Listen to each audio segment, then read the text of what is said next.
Pada saya, ia bukan soal bukan ia menjadi masalah.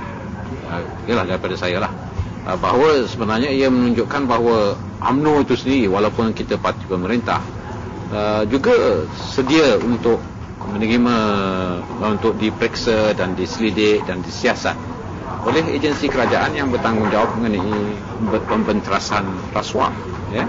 Bahawa kalau kata langsung kita UMNO kata kita berkecuali, kita dikecualikan dan kebal daripada sebarang tindakan maupun dari segi undang-undang dan sebagainya, itu lagi tak sihat.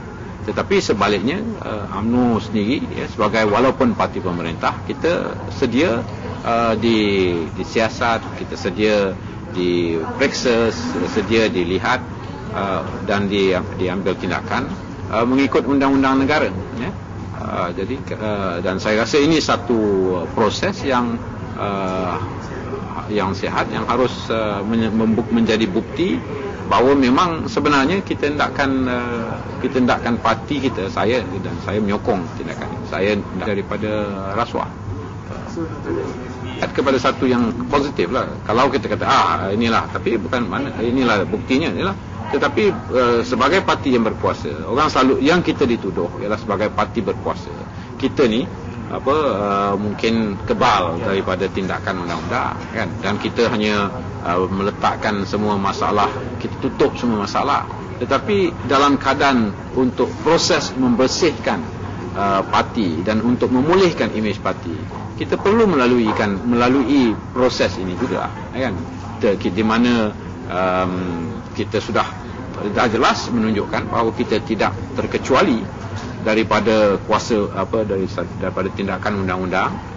Kita tidak kebal dari segi perbuatan yang menyalahi daripada undang-undang, dan ini sebahagian daripada proses untuk membersihkan dan memulihkan imej parti.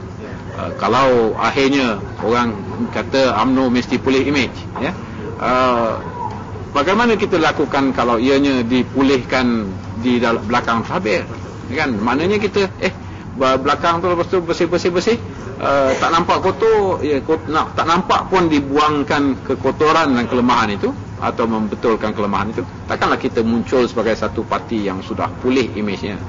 Untuk ke arah kita memulih imej tu, tentunya akan nampak yang keraknya atau dakinya ataupun karatnya, ya, yang daripada proses pembersihan itu.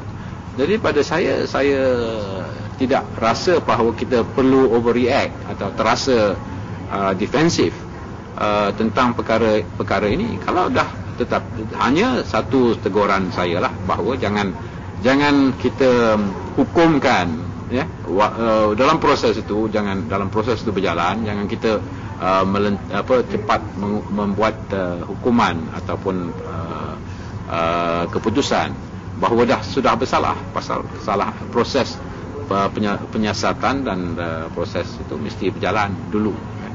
Dan tak bermakna bahawa ada satu-satu kesalahan yang telah dilakukan.